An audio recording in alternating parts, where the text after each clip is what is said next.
નરેશ ભાવનગરમાં નાટક હતું અને મૂળજી આસારામ ભરતો હરી થઈને આવ્યો. બનેલી ઘટના છે.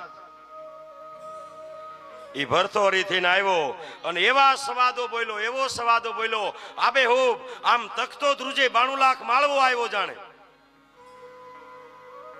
અને બધા સ્ટેટ આ નાટક જોવા માટે આવેલા, બધા રજવાડાઓ નાટક જોવા માટે આવેલા.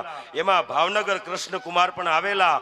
અને આ પાત્ર ઉપર એટલી બધી મજા આવી ગઈ તો પગમાં 500 ગ્રામનો સોનાનો તોડો પહેર્યો હતો.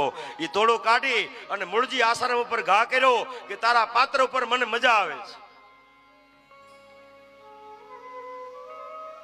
જોજો આ ભારતનો, આ સૌરાષ્ટ્રનો તરગાળો એમ કે છે કે 500 ગ્રામનો સોનાનો તોડો લઈ અને ભાવનગર નરેશની ખોળામાં ઘા કર્યો કે મહારાજ અત્યારે મારાથી આ તારું દાન ન લેવાય, કારણ અત્યારે તું 1800 પાદરનો ધણી, અત્યારે હું 92 લાખ માળવાનો ધણી છે, મારે ન લેવાય.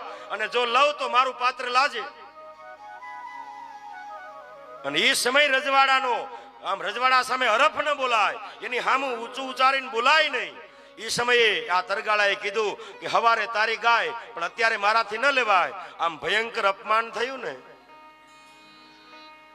અને ત્યારે ભાવનગર સ્ટેટ એમ કહે છે કે તું મારા રજવાડા મૂકી દો, સીમાડા મૂકી દો, સવારનો સૂર્યોદય થાય પેલા રજવાડું મૂકી દેજો. એમ કે છે કે એક બાજુ પાત્ર ભજવતા ગયા, એ પોશાક ઉતરે પટારામાં ભરાતો ગયો અને સવાર સૂર્ય ઉગ્યો ને એ પેલા ભાવનગરના સીમાડા મૂકી દીધા.